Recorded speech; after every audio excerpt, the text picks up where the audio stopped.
დღეს საკმაოდ საინტერესო სისტემაზე გვაქვს საუბარი და როგორმე მე შევეცდები რომ ამ სისტემის მუშაობის ძირითადი არსით რომ გაგაგებინოთ ეს გახლავთ ურთულესი სისტემა რომელსაც სასუნთქის სისტემა ქვია და ამ სისტემის ფუნქციონირება მისი ფუნქციის დარღვევა სიცოცხლესთან შეუთავსებელია.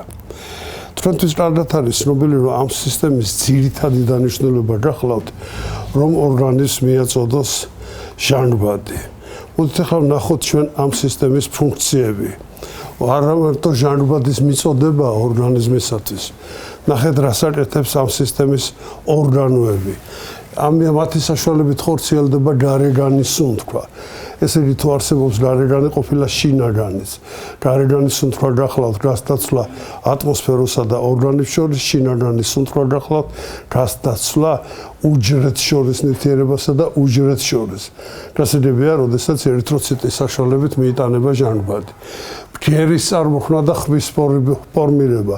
ამ სისტემაშია ორგანოები, რომლის საშუალებითაც ბგერის დანაწევრება ხდება და დანაწევრებული ბგერის საშუალებით იცვლება ხმის ტონალობა.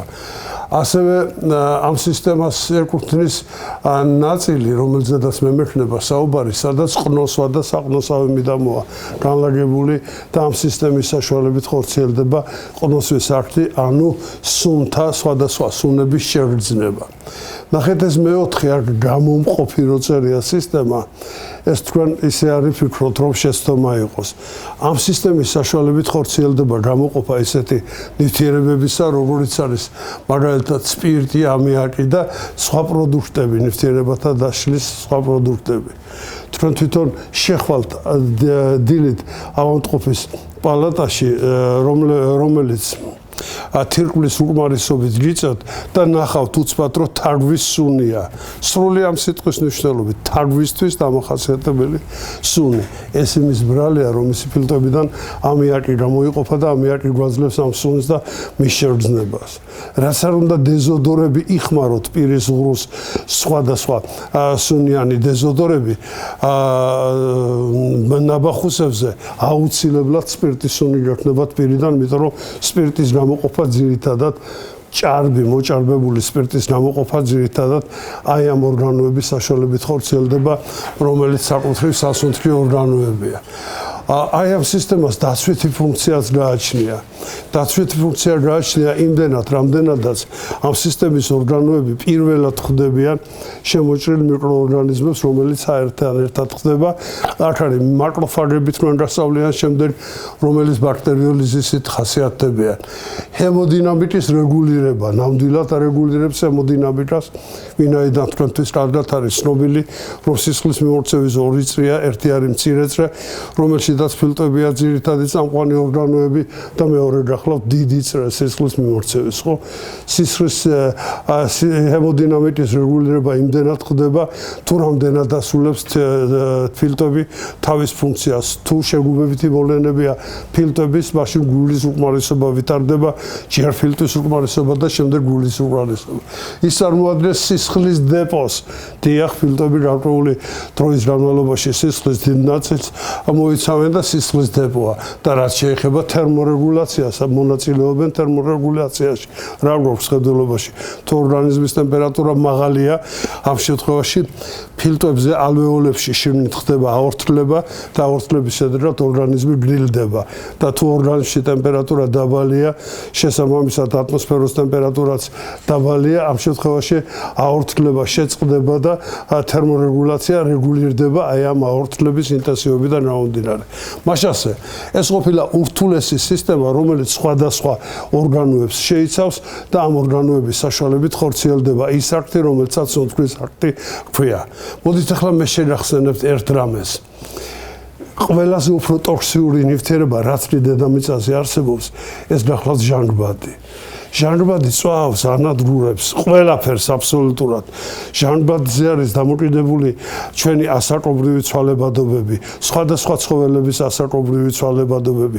ჟანგბადი ანადგურებს აბსოლუტურად ყველაფერს იმდენად, რამდენადაც ეს არის გაზი, რომელშიც წვის პროცესი, მისი თანხლებით მიმდინარეობს წვის პროცესი და გარდა ამისა ეს არის ნივთიერება, რომელიც ჟანგავს ნებისმიერ ნივთიერებას, რომელიც რკინის შემცვლელი გახლავთ. მოდით ახლა ასე ვთქვათ, 3 მილიონი წელი დაჭირდა სიცოცხლე, რომ გადმოსულიყო წყლიდან ხმელეთზე, მხოლოდ იმიტომ, რომ ხმელეთზე ჟანგბადის კონცენტრაცია იყო 35%. სანამ ის არ ჩამოვიდა 21%-მდე, ეხლა რომ არის ატმოსფეროში ჟანგბადი, რომელსაც ჩვენ სუნთქავთ, მანამდე სიცოცხლე ვერ გადმოვიდა ხმელეთზე და ერთ-ერთი შემოფერხებელი ეს იყო. მე კიდე ერთ ასეთ ფაქტს მოვიყვანთ. წარმოიდგინეთ, რომ მძიმე ავადმყოფი მიიღოთ რეანიმაციაში და მას დაუწყოთ მხოლოდ სუფთა ჟანგბადით სუნთქვა 15 წუთის განმავლობაში თუ ასუნთქებთ სუფთა ჟანგბადს, იქ შეურცევადი პროცესი მიმდინარეობს და ავადმყოფის ვეღარ მოაბრუნებთ, ის აუცილებლად გარდაიცვლება. ის სასუნთქი გაზებს, რომელსაც თქვენ აწვდით ავადმყოფს, 21% შეიცავს ჟანგბადს და მეტს არა, იმიტომ რომ ზედმეტი არ შეიძლება. მაშას ეს ყოფილა ნივთიერება, რომელიც ჩვენი სიცოცხლისათვის აუცილებელია, მის გარეშე ჩვენ ვერ ვიცოცხლეთ, მაგრამ ამასთანავე ერთად ის არის, რომელიც წვავს და ანადგურებს ყველაფერს. თქვენ იცით, რომ მილიარდობით სიცოცხლის სხვა სახეობები არსებობს, რომლებსაც ჟანგბადი არ სჭირდებათ და ანაერობულ პირობებში ცხოვრობენ და ბიოლოგიური მასითაც ადამიანების მასაზე დიდი არიან და რაოდენობითაც დიდი არიან და დიდი არიან. მოდით ახლა ერთი ასეთი მაინტრიგებელი ფაქტი მინდა მე თქვენ გითხრათ, რომელიც გარკვეულწილად ჩაგაფიქრებთ რაღაცაზე და შემდეგ გავაგრძელოთ. ადამიანი ნორმალურ ფიზიოლოგიური სუნთქვის დროს წუთში 20-22 ჯერ ჩასუნთქვა ამოსუნთქვას აკეთებს. ესე იგი, ერთ წუთში 22 ჯერ.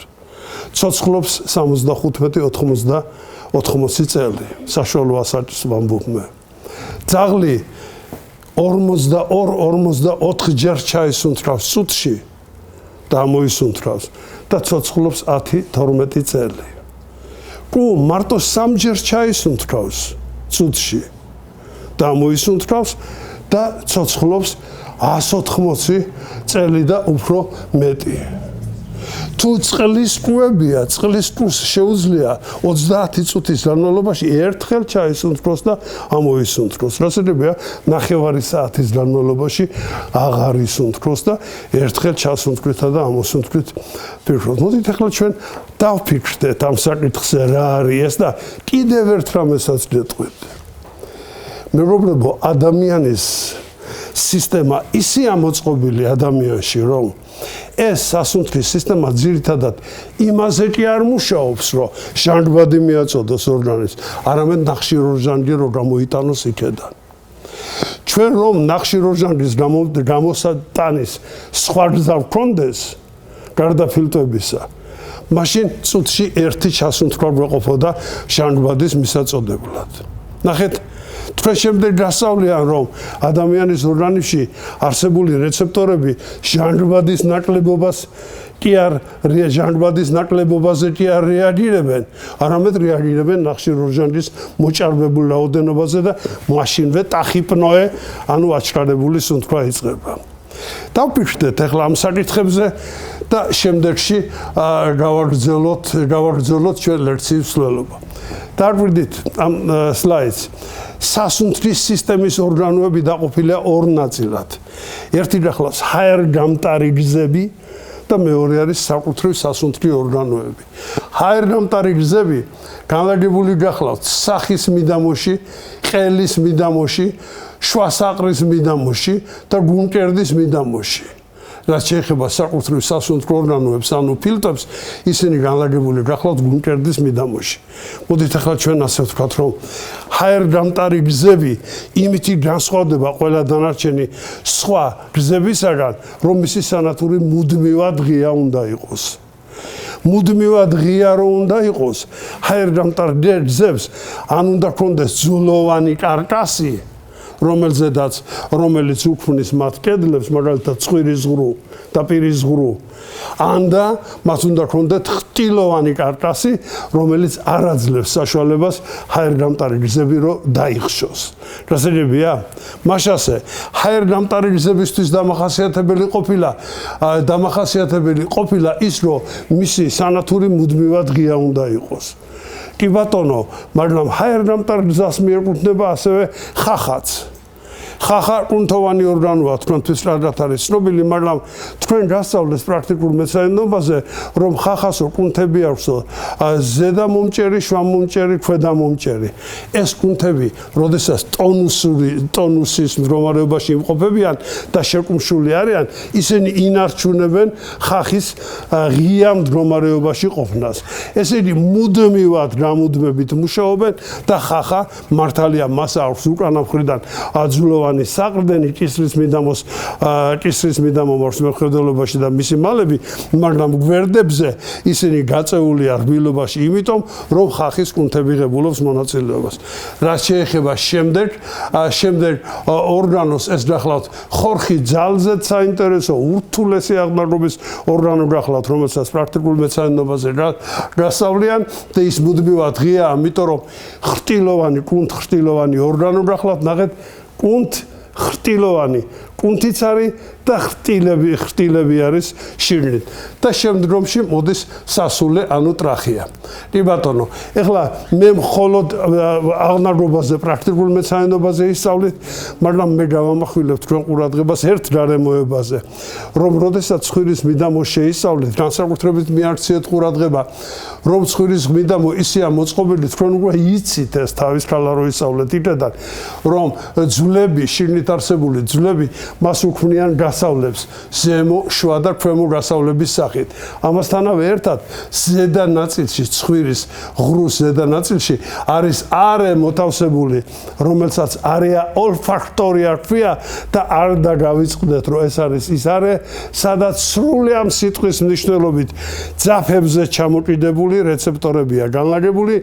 ამ რეცეპტორების საშუალებით შევიძნობთ ჩვენ სუნებს გასაგებია ეს რეცეპტორები შემდეგ იკრიბებიან ჯგუფებს ვქნიან და შედიან თავის ქალაში და თავის ქალაში შედიან მხოლოდ იმიტომ რომ აქ არის დაცხრილული ფირფიტა გახსოვთ ლამინაკლიბროზა და ლამინაკლიბროზა საშუალებით შედის ის შიგნით მოდით ერთ რამეს ვთხოვთ რომ პრაქტიკულ მეცნიერებაზე კიდე მიაქციოთ ყურადღება ცხვირის ღრუს დანიშნულება გახლავთ ის რომ მან გაწმინდოს შემოსული ჰაერი პურივი მინარევებისაგან გააჩეროს ამიტომ თმოვანი ნაწილია ცხვირის ღრუს ლორწოვან გარში თმებით არის დაფარული ეს თმა განსხვავდება თავის და ტანის სხვადასხვა ადგილებზე არსებული თმისაგან იმიტომ რომ 3-ჯერ და 4-ჯერ უფრო სქელია ვიდრე სხვა ნაწილებში არსებული თმები თმების აი ასეთი ბადია მოთავსებული რომელიც აჩერებს პურივს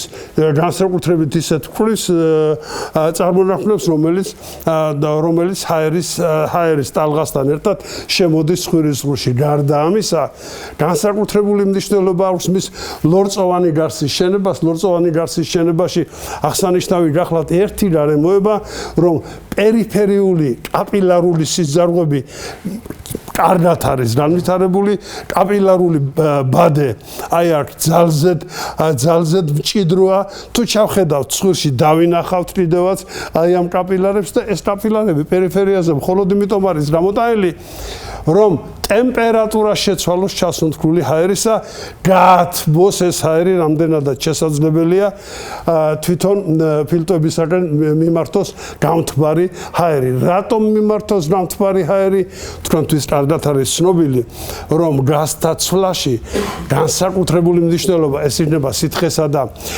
სითხესა და ჰაერს შორის თუ ეს იქნება ქსოვილთა და ჰაერს შორის განსაკუთრებული მნიშვნელობა აქვს ტემპერატურას და წნევას მაგალითად, თქვენთვის კარგად ცნობილი.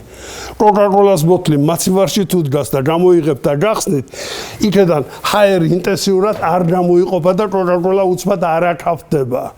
მაგრამ თუ თბილია Coca-Cola-ს ბოთლი და ტემპერატურა მაღალია, გახსნით თუ არა, მაშინვე ამოიყოფა ჰაერი დიდი რაოდენობით და შეიძლება Coca-Cola ნახევარი დაგეღვაროთ ბოთლიდან, ეს იმიტომ რომ გაზი დაბალ ტემპერატურაზე იხსნება სითხეში.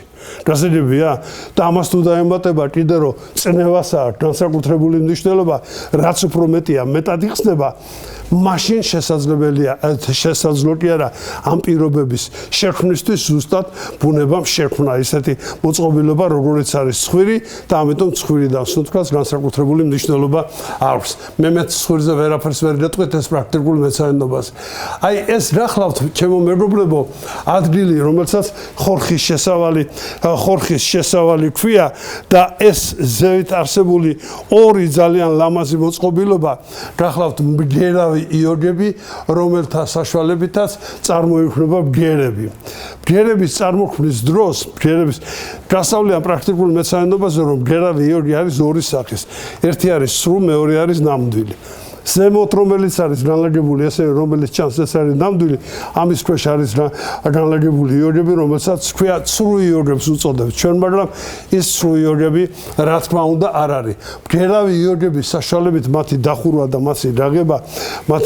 და მათი გახსნა ბგერის წარმოქმნას უწყობს ხელს. ესენი ირხევიან ეს მგერავი იოგები და მისი შერხევის დროს ბგერის წარმოქმნას აქვს ადგილი. და დანარჩენი მოწყობილებები, წარმოქმნილი ბგერის დამაძლიერებლები თქვენ უკვე გასწავლეთ და იცით. ეხლა აი ამ პატარა ორგანოზე, რომელიც მხოლოდ 7-8 სანტიმეტრია სიგრძით და შეიძლება ხრტილებისაგან ხორხზე მინდა გამამახვილოთ თქვენი ყურადღება. ეს პრაქტიკული მეცადინეობის მასალაა, მაგრამ გთხოვთ მაინც მიაქციოთ ყურადღება. ეს არის ურთულესი აღნაგობის ორგანო, რომელსაც კუნთხრტილოვან ორგანოს უწოდებთ. ნახეთ აი ეს ხრტილები. მაშინ სამი წყვილი ხრტილი და არის ასევე სამი კენტი, უბრალოდ სამი კენტი ხრტილია, რომელიც ქმნის თვითონ კედლებს მისას და არსებობს ასევე სამი წყვილი ხრტილი. სამი წყვილი ხო 6-ია, 6 და 3 იქნება 9, 9 ხრტილი არის მაშინ მოცემული და ეს ხრტილები ყველა ერთმანეთთან დაკავშირებულია ისე რომ ხრტილები ერთმანეთთან მოძრაობს. რა სახსრები იქნება? დიახ, სახსრები იქნება. სახსრები რაში იქნება? ხრტილოვანი სახსრები იქნება და ეს ხრტილოვანი სახსრები მუდმივად ერთმანეთში მოძრაობენ იმ კუნთების საშუალებით, რომელიც ხორხის კუნთების სახელწოდებით არის ცნობილი და თქვენ გასავლიან. დააკვირდით ახლა აი ამ სურათს. აი ეს ხრტილი, რომელიც ზევიდან ფარავს ხორხს, ზემოდან გადმოფარავს ხორხს საქველის სახელწოდებით არის ცნობილი. მას ფოთლისებური აი ასეთი ფორმა აქვს, ფოთლისებური და მას გააჩნია აქ ყლორტი, ქვევით, რომელზედაც მაგრდება. ხორხსარფელი, ხორხის შესავალს ხურავს მხოლოდ მაშინ, როდესაც საკვების გუნდა გადაივლის მას ზევიდან და მის უკან მოთავსებულ საღლაბავ მილში გააგრძელებს გზას. შესუნთქვის დროს ხორხსარფელი იხსნება.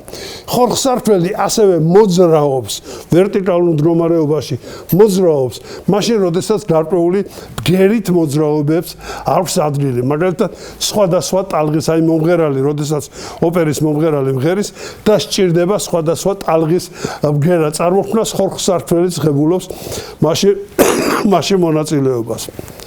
ეხლა შიგნით რაც შეეხება ღრუს, დააკვირდით ახლა ეს იქნება ზემოთ ნამდვილი მგერავი იოგები, მის ქვეშ იქნება ცრუ მგერავი იოგები და მათ შორის არის აი ასეთი ხორხის პარკუჭების სახელწოდებით ცნობილი ღრუები, წარმოქმნილი ორივე მხარეზე.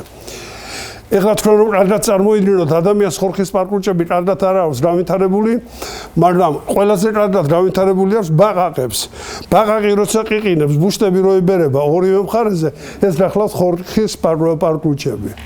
ასევე არსებობს ნანოპითეკების, ანუ პატარა მაიმუნების სახეობა, რომელსაც ხორხის პარკუჭები ისე აქვს განვითარებული, რომ მისი ხმა, ესე იგი, როდესაც ის ყვირის 20-30 კილომეტრზე ის ხმის და მისი ხმა იმდენად ძლიერი ხმა აქვს, რომ აშინებს ისეთ ცხოველებს, როგორიც არის ლომები, მაგალითად და ვეფხვები, როცა ისინი ყვირიან.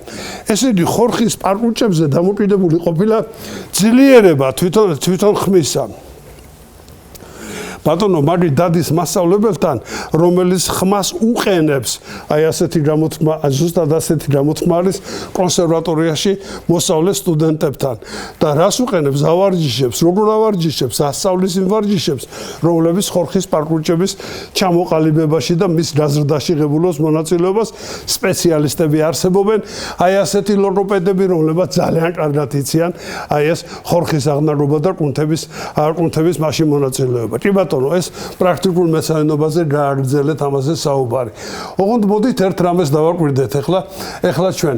ნახეთ, ამ ორგანოში განსაკუთრებულად მიაქციეთ ყურადღება აი იმ ხრტილს, რომელიც ერთ-ერთი მთავარი ხრტილია და მას ფარისებური ხრტილი უწოდეთ ჩვენ, იმიტომ რომ ორი ფირფიტა ერთმანეთთან დაკავშირებული იყო კუთხით და ფარივით არის წარმოდგენილი წინა მხრიდან. ფარისებური ხრტილი მამაკაცის და ქალის ერთმანეთისგან განსხვავდება.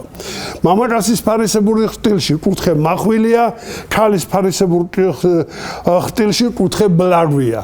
მამაკაცის ფარისებური ხრტილი უფრო მოძრავია, მეტყველების დროს ქალის ფარისებური ხრტილი ნაკლებად მოძრავია, უпроსტად არ ჩანს თორე მოძრაობა, ისეთივეა, ვინაიდან ბლაგვია.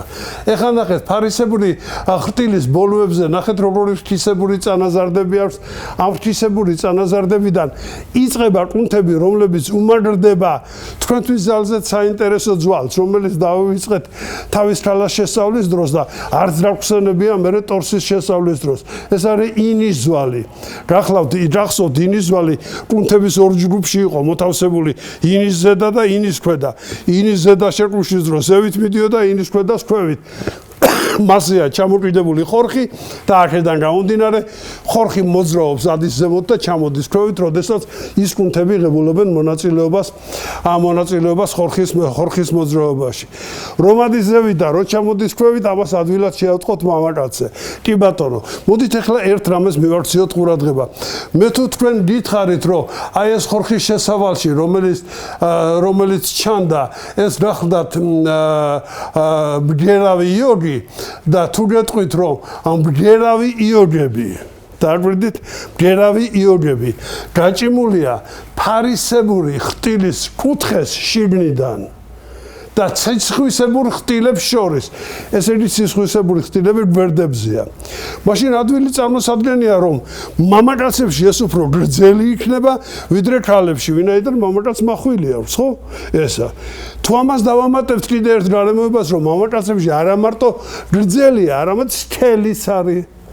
თუ გრძელი და თუ სქელია და ქალის თუ მოკლე და თუ წვრილია, წარმოიდგინეთ როიალის სიმები, რაც უფრო გრძელი და რაც უფრო სქელია, მობუბუნე ბარიტონის ხმა ისმის, რაც უფრო ვიწრო და წვრილი და რაც უფრო მოკლეა, უფრო მაღალი ტონების ხმა ისმის, ამიტომ განსხვავდება ქალის ხმა მამაკაცის ხმისგან, მას ჰქონია თავისი საფუძველი, ეს გახლავთ ხორხის შენება. ხორხის შენების გარდა კიდე აქვს რაღაც საფუძვლები, ენდოკრინული საფუძვლები, რომელსაც ენდოკრინული სისტემის შესწავლის დროს ვიტყვით ჩვენ და იმდენად მნიშვნელოვანი გახლავთ აქ ენდოკრინული სისტემა, რომ მამაკაცებს, რომელსაც საოპერო სცენაზე მეცო-სოპრანოს ხმა უნდოდათ, რომ ქონოდათ, კასტრაციასაც იკეთებდნენ და თქვენთვის თუ მუსიკის სფეროში გათვითცნობიერებული ხართ, მთელი რიგი მომღერლები იყო, რომელსაც წინასწარ თავისინებით კასტრაცია ჰქონდა გაკეთებული, მხოლოდ იმიტომ, რომ მაღალი ქალისთვის დამახასიათებელი სოპრანო და მეცო-სოპრანოები ემღერა და შეესრულებია არიები, ურთულესი არიები. გასაგებია? ესე იგი, ეხლა მე ერთ რამეს გეტყვით, დაიმახსოვრეთ კარგად, ჩემო მეგობრებო, როგორ არის განლაგებული ხორხი. უყურეთ, აი ეს ფარისებური ხრტილის კუთხე ზემოთ ნაჭდევი აქვს გასავლიან.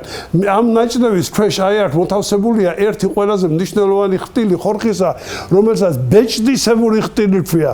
აქედან მხარეზე რკალი აქვს, და უკანა მხარეზე ბეჭდის ფირფიტა არის განლაგებული.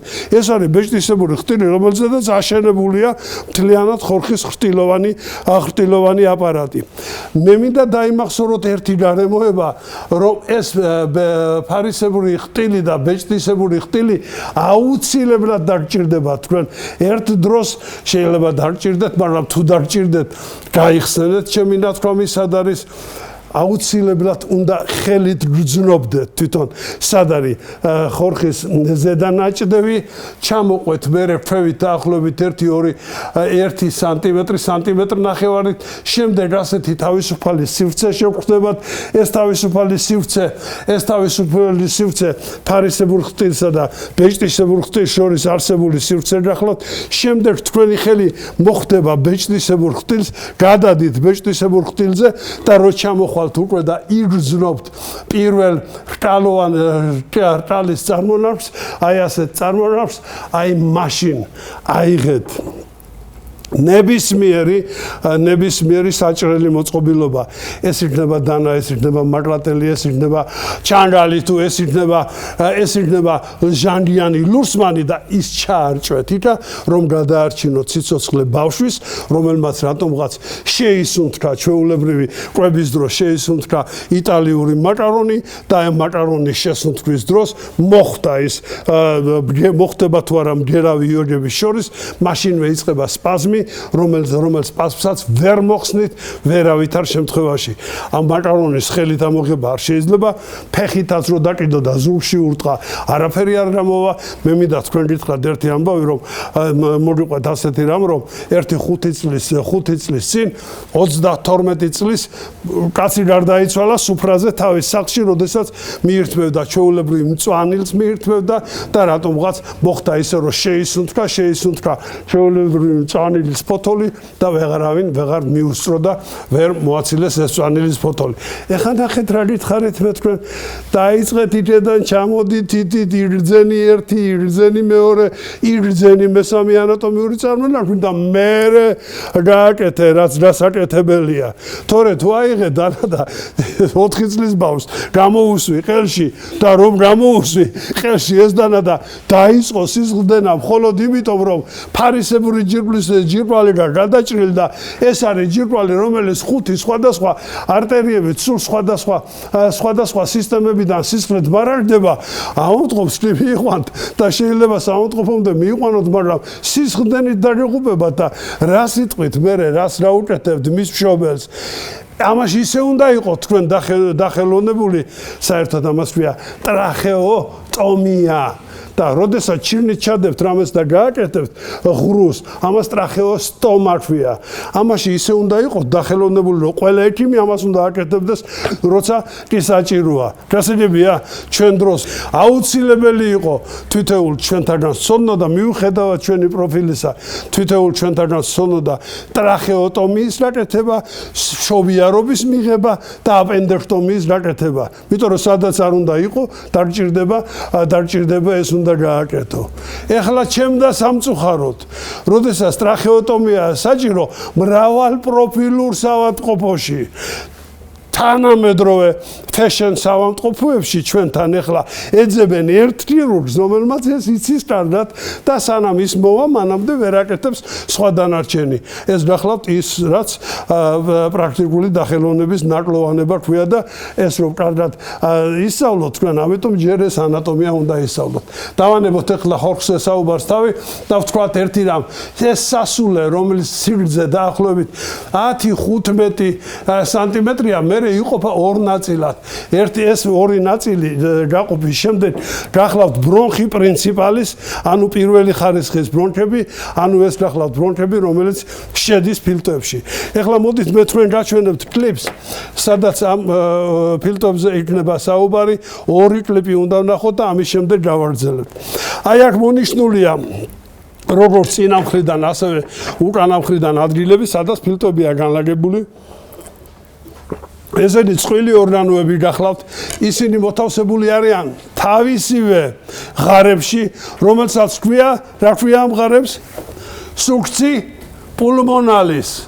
და ეს ღარები, რომელიც გულმკერდში იქმნება, შექმნილი გახლავთ თვითონ ფილტვებისაგან.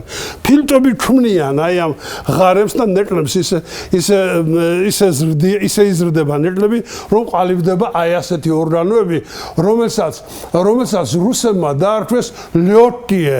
სხვათა შორის ძალიან პასუხობს ეს ტერმინი თვითონ ამ ორგანოს არსებას. ეს არის ერთადერთი ორგანო, რომელიც წყალში არ იზრდება და ინსტინქტივებს ვინაიდან დროის ნებისმიერ შუალედში გარკვეული რაოდენობით მასში არის ჰაერი.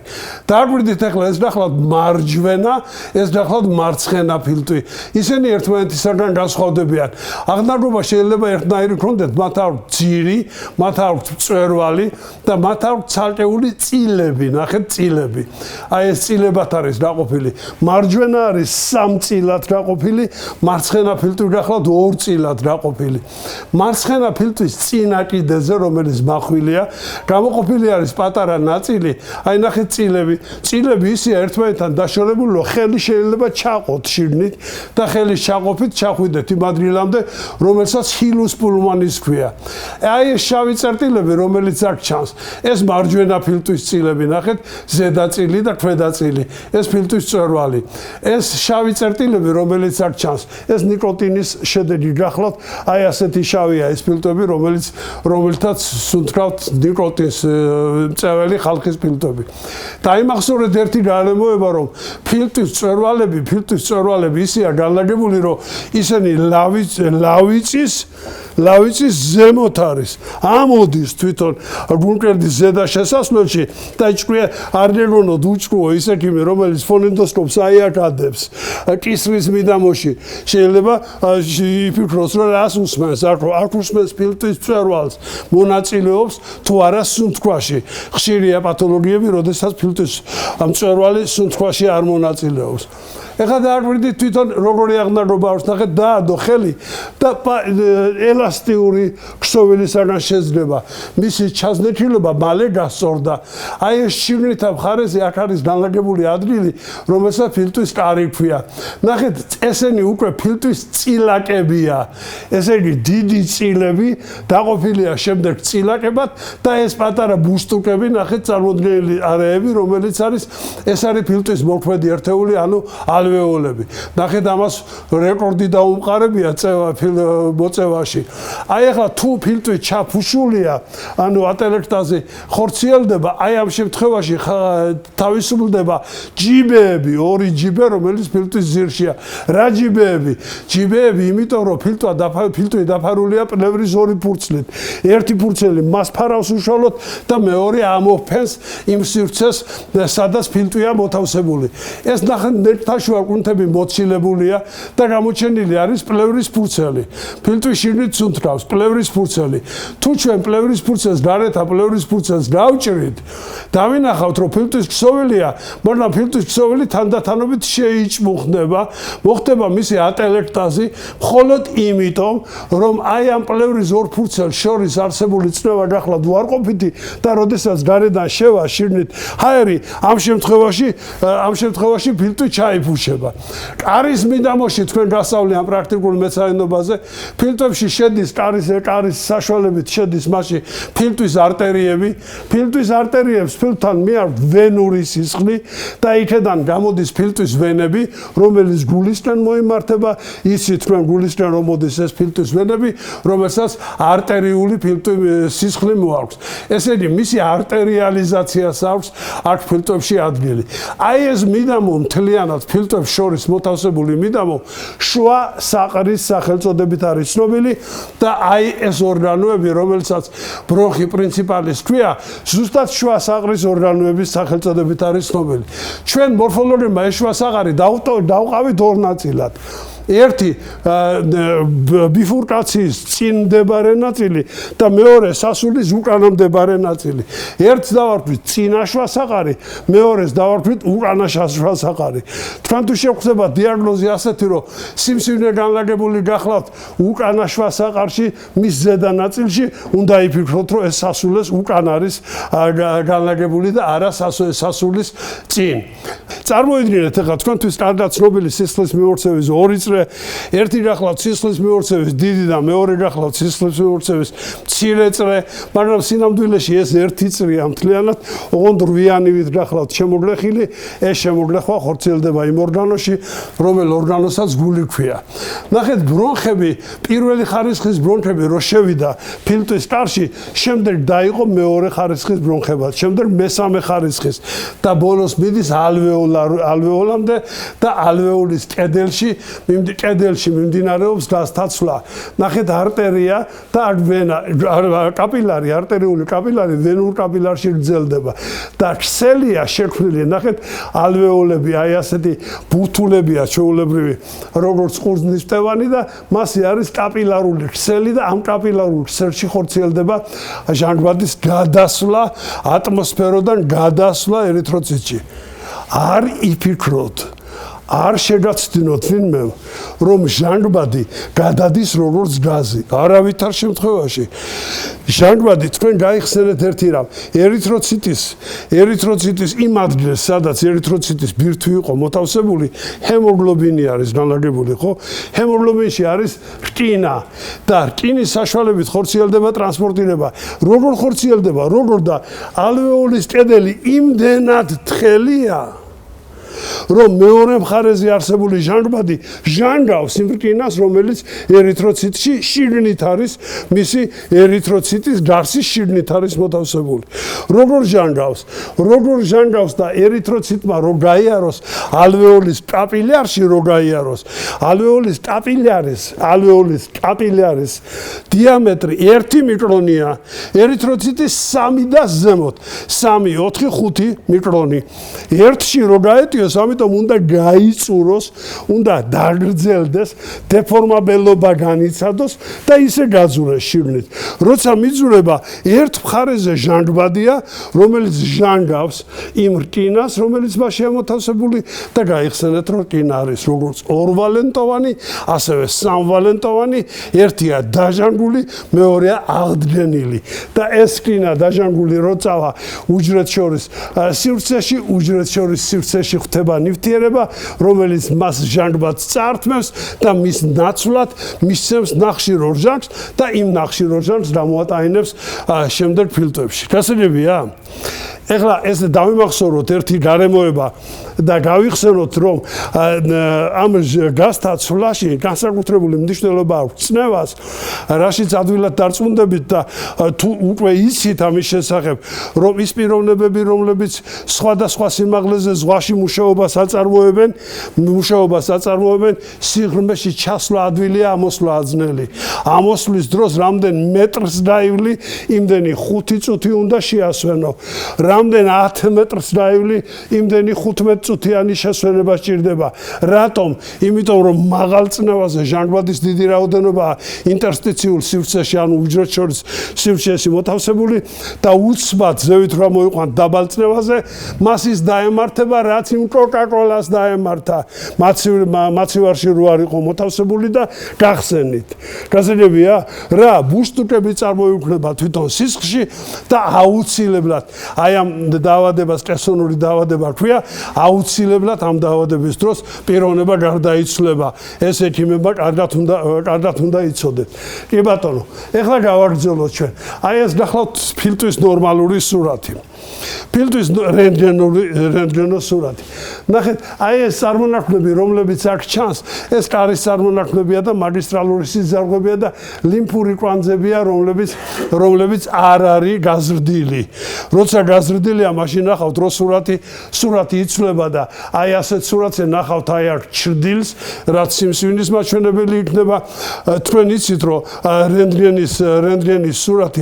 რენტგენის სურათი გახლავთ ნეგატივი და ამიტომ ჩრდილს ნიშნავს პურივი ნივთიერების, რომელშიც რენტგენის სქემა შეფერხებით გაიარა და ნათელი ადგილი ნიშნავს იმ ადგილებს, სადაც რენტგენის სქემი თავისუფლად გადის და ეს ფილტვის ქსოვილი და მისი ინტერსტიცია. კი ბატონო, ნუ დავიმახსოვრეთ ეხლა ეს, რომ აქ არის ფანჯარა, საიდანაც სრული ამ სიტყვის მნიშვნელობით ნათიშვილმა თქვა და სწორია, რომ გული თავის სარეცელს კედელზე წევსო და იმ ფანჯრიდან იწრირება გარეთ თუ გახსნითო. აი ეს ფანჯარა სპეციალურად არის დატოვებული აი ასეთი მარცხენა მხარეზე ფილტვში აი ასეთი ნაწილი, ეს ნახავთ წილები, მისი მწვერვალი, მისი ფუძე, ამას პრაქტიკულ მეცნიერებაზე ისწავლეთ. ეხლა მე ვთხოვ დააკვირდეთ ერთ გარემოებას. ბრონხიოლის კედელი, ბრონხიოლის ყველა ბრონხიოლებში გახლავთ კარკასი, ხრტილოვანი კარკასი. მაგრამ ბრონხიოლებში როცა გადადის, ნახეთ უწვრილესი წარმონაქმნები, რომელიც ალვეოლში შედის. იქ აღარ არის კარკასი ხრტილის. აბა რა არის? კუნთია ჩვეულებრივი, მაგრამ კუნთს აქვს ტონუსი, რომლითაც ინარჩუნებს მუდმივად ღია მდგომარეობაში ყოფნას. თუ ეს ტონუსი დაქვეით და ანდა თუ ეს ტონუსი კუნთი ვერ ასრულებს ტონურ მუშაობას, მაშინ რა ხდება? ჩაიფუშება. რო ჩაიფუშება რა ხდება? არ დაინძღეთ. ჩასუნთქვით, ადვილად ჩავისუნთქავთ, ამოსუნთქვა გაგვიჭირდება. რა ემართება? უსტვენს ამოსუნთქვის დროს. რატო უსტვენს? ბრონხიოლის კედლებია ერთმანეთთან მისული. ვინ უსტვენს? ვისაც ალერგიული პათოლოგია აქვს და ასთმა აქვს, რომლის დროსაც აი ამ ბრონხების დამბლას აქვს ადგილი. ეხლა განსაკუთრებული ყურადღება მინდა მივაქციოთ ჩვენ ალვეოლებს. ალვეოლი ურთულესი წარმონაქმნი გახლავთ და ნახეთ ეს ორი პატარა წარმონაქმნი, რომელსაც მეორადი უჯრედები უწოდეთ ჩვენ. ალვეოლის კედელი შიგნიდან სულ სველია. სველია, იმიტომ რომ წყალი გამოიყოფა შიგნით და მუდმივად სველ მდგომარეობაშია. მაგრამ ამასთანავე ერთად თქვენ დაიმახსოვრეთ ერთი გარემოება, რომ წყალი ისეთი რამ არის, რომ ყოველთვის მუდმივად წყალი სადაც არ უნდა დაასხათ, მუდმივად იღწვის, მუდმივად მიემართება შეჭმუხნისაკენ, წვეთის წარმოქმნისაკენ ისწრაფვის. ესე იგი, თუ არ წყალია შიგნით, მაშინ ალვეოლის კედლები უნდა ჩაახშოს. არ ახშობს, რატო არ ახშობს? იმიტომ რომ თურმე მაშინ ყოფილა აი ასეთი მეორადი უჯრედები, ეს მეორადი უჯრედები გამოიმუშავებენ სითხეს, რომელსაც ქვია სულფაქტანტი და აი ეს სულფაქტანტი გახლავთ სითხე, რომელიც ჩვენ გვაძლევს საშუალებას, რომ ალვეოლი მუდმივად ღია იყოს. გასაგებია? ეს უნდა დაიმახსოვროთ. ნახევარმა ექიმებმა ამის შესახებ ცოტა ნაკლები წარმოდგენა აქვს და თქვენ რო გეტყვიან რომ აპარატზე გადავიყვანეთ ავადმყოფი და მესამე დღეა უკვე უნდა მოხსნათო. თუ მოსახსნელია უნდა მოხსნა და თუ არ მოხსნენი მესამე და მეოთხე დღეს მე ვეღარ მოხსნი. ვეღარ მოხსნი, იმიტომ რომ ფილტვები არის მშრალი, ეს მეორადი უჯრედებმა თავი დაანებეს თავისი ფუნქციის შესრულებას. აღარ წარმოიქმნება სულფაქტანტი და სულფაქტანტი თურმე არის სითხე, რომელიც წყლის შეჭიდულობას ხსნის. წყლის მოლეკულები ერთმანეთს ვეღარ შეეჭიდებიან ისე რომ შეზღუდონ, ესე იგი ჩაახშონ ალვეოლის კედელი. კი ბატონო. ეხლა ნახეთ, მე თქვენ გაჩვენებთ ერთ კლიპს, რომელიც ძალზედ საინტერესო კლიპია.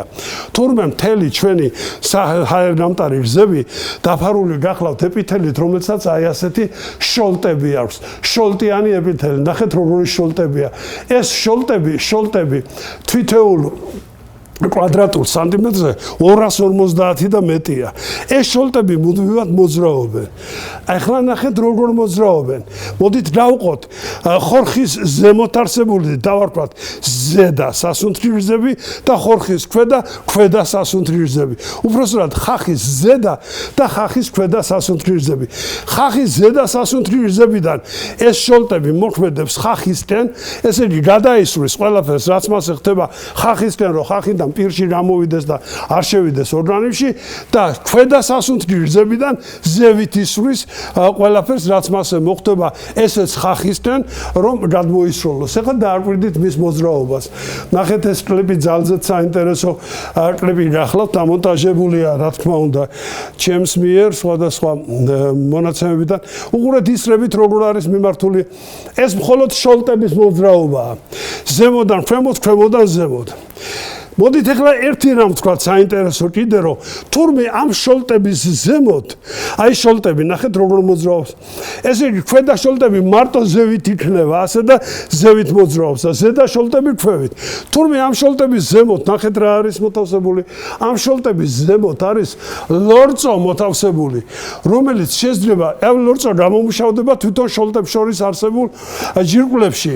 აი ეს ლორწო შეიძლება ორი ფენისაგან ერთი ფენა არის უფრო თხიერი, აი ეს გახლავთ შოლტი, რომელიც მოძრაობს, ნახეთ, აი ასე, აუცილებლად ერთი მიმართულებით მოძრაობს. აი ეს ორი ფენაა, ნახეთ, ზედა მკვრივი ფენაა და ქვედა გახლავთ თხიერი ფენა.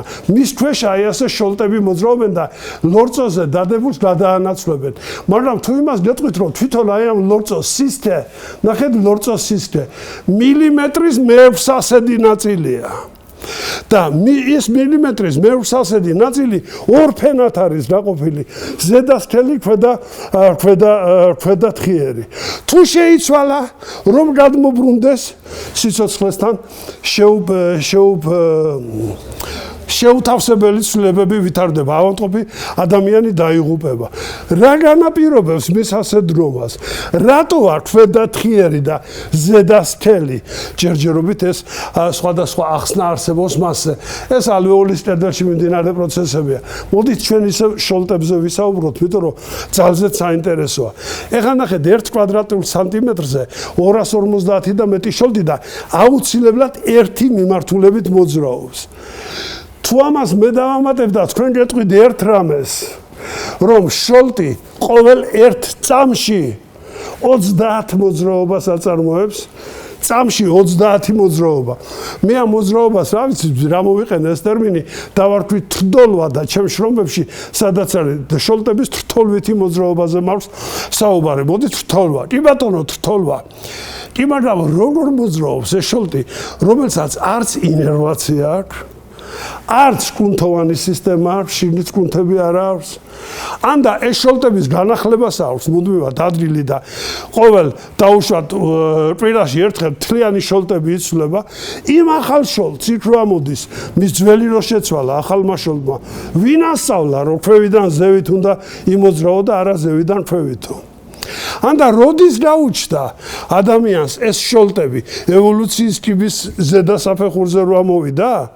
აი ყველაფერი ეს კითხვები არის კითხვები, რომელიც დარვინის ევოლუციურ თეორიას აყენებს ჩიხში სხვა მონაცემებთან ერთად. ახლა ჩვენ მხედველობის ორგანოს ვისწავლით და მაშინ ვნახავთ, რომ საერთოდ დარვინმა აღიარა, რომ ჩემი მოძრაობა ისეა ეს დარვინიზმი ისეთ ჩიხშიაო, რომ მე არ მგონია, რომ ამან საერთოდ იარსებობს. რასაკებია?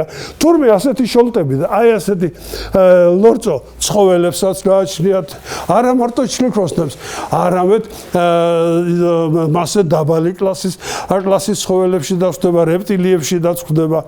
მაშასე მეცნიერთა ერთმა ნაწილმა გადაჭრა ბატონო ეს შოლტები ელექტრონული მიკროსკოპით შეისწავლა, აღმოაჩინეს, რომ 4 სხვადასხვა ცილა, აი ეს ცილების დაშლის ხდებაო. ერთ მხარეზე უფრო ადრე ცილა წარმოიქმნება ერთ მხარეზე და იშლება, უცბად იქეთ გადაიქნება შოლტი და მეორე მხარეზე უფრო დიდხანს ჩერდება ცილაო. კი, მაგრამ ქვედა შოლტებს მანდამაინც ზედა მხარეზე რატო უჩნდება ეს ცილა, რომელიც აუცილებლად უნდა დაიშალოს? ნახეთ როგორი კითხვის ნიშნებია. ეს ჩვენ დღემდე ვერ ამოხსენეთ მეცნიერებმა.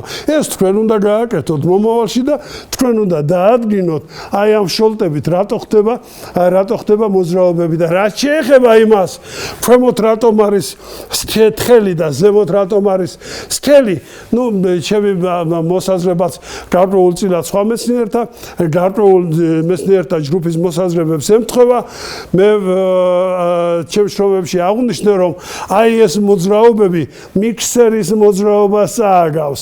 ახლად წარმოშობილი ლორწო ზევით რომ იდის და მუდმივ მოძრაობას განიცდის, ის მერე მაგრდება, როცა ჟანგბადთან შეხვედრას აქვს მისას ადგილი.